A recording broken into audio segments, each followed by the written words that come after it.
today we're focusing on two Heritage Lottery Fund supported Catalyst umbrella projects, inspiring a culture of philanthropy and shared enterprise. I'd just like to introduce our project.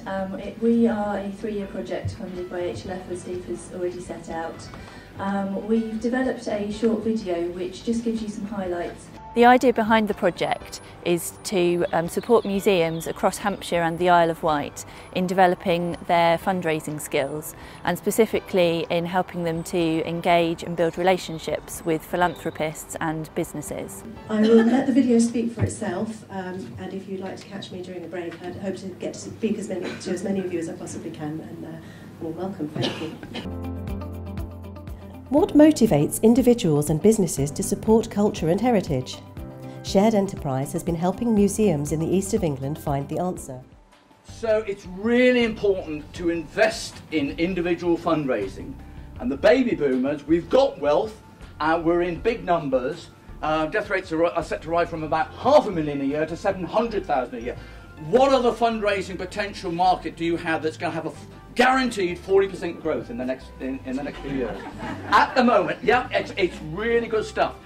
I love the project and everybody who's involved in it. Thanks very much. It's great to see the interest this conference has generated, and the fact that we're sold out is even better.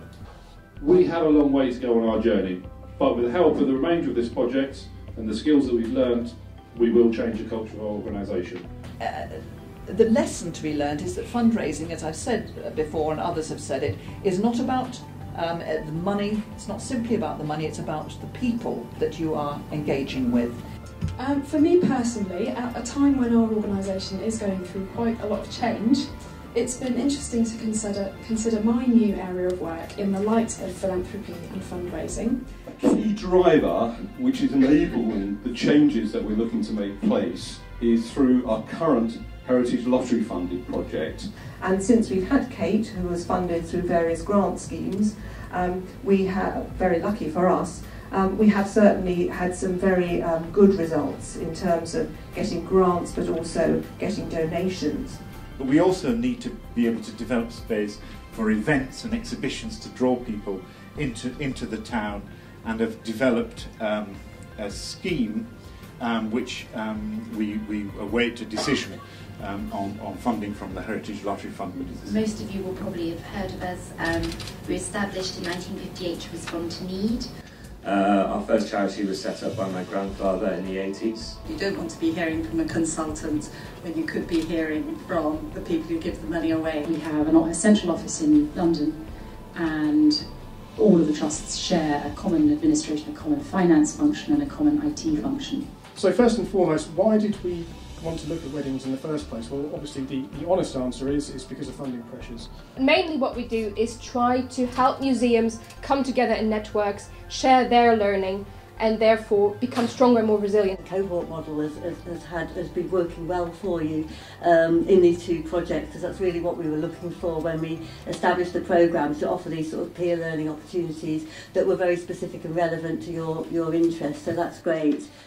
I have to say I've been really impressed both with the quality of the conference and with the speakers, and the fact that they're sharing across two different areas what they've been learning. And the biggest thing I've taken out of it is the fact they have to get that culturally going throughout the whole organisation. I mean, it's been great to be able to talk through the outcomes from our involvement with the Shared Enterprise programme. The whole Catalyst scheme, you know, as we're finding out today, has really been helping a great number of institutions here. It's been really, really useful. It's been amazing, just because I don't have a background in this area, but I'm a grants fundraiser working in the heritage area now, and hearing about all the different projects, the different approaches, the different strands of funding as well. It's really, really interesting, as well as networking and the people I've met. I thought it was brilliant, actually. A couple of reasons. First of all, to see so many people struggling with the same challenges and issues all together in the same room, and to hear so many high-value speakers being quite honest about what they can bring to the game from the trusts, from the grant-making bodies, consultants. Really, really useful day.